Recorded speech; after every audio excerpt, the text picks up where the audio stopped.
When we're using Airflow, we feel tempted to use tasks and Python to transform our data, to extract our data or something.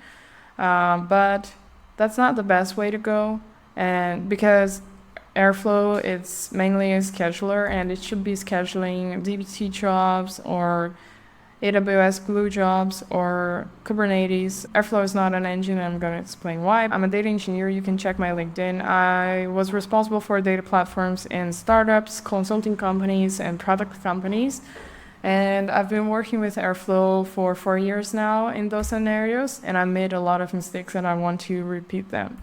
And I'll give you a 30 minutes free consulting session by the end of the video, so if you're interested, check it out. So why Airflow is not an engine? We'll go through Airflow's goals. We'll go through a use case of Airflow as an engine.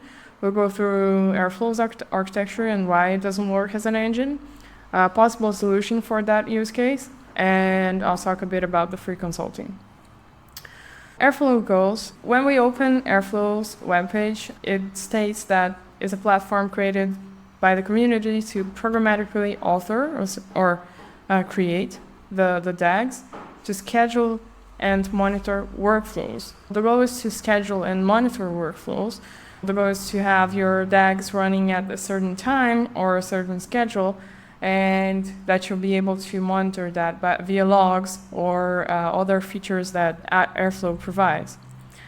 We often make the mistake that I've mentioned. We are going to go through a use case of using Airflow as an engine. So this is a DAG that will the goal is to get data, get the columns, transform the data, test the data, write the data, and create a table in Amazon Athena. In this case, it's basically an ETL, very simple. When we get the data, we are using a Postgres operator. It's not the best, the most performatic, but it does the job and it's quite simple to set up. And then here's the issue. When we transform the data, we are transforming it inside of Airflow as a task. And when we do that, we pass parameters, which causes overload to Airflow workers.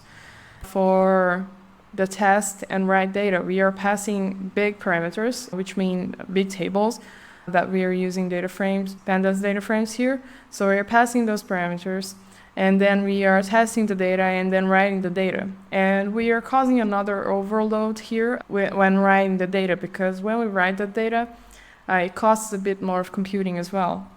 Here afterwards, this is the soft part of the DAG, because the Athena operator, it actually runs in Athena, so it doesn't create any overload in the DAG.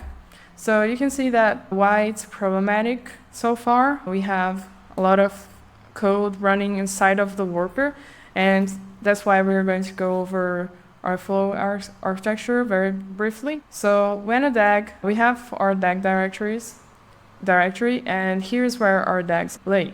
And when it's scheduled or triggered, our scheduler will check the database to have all of the previous runs, etc. And here you have the web server, which is the front end.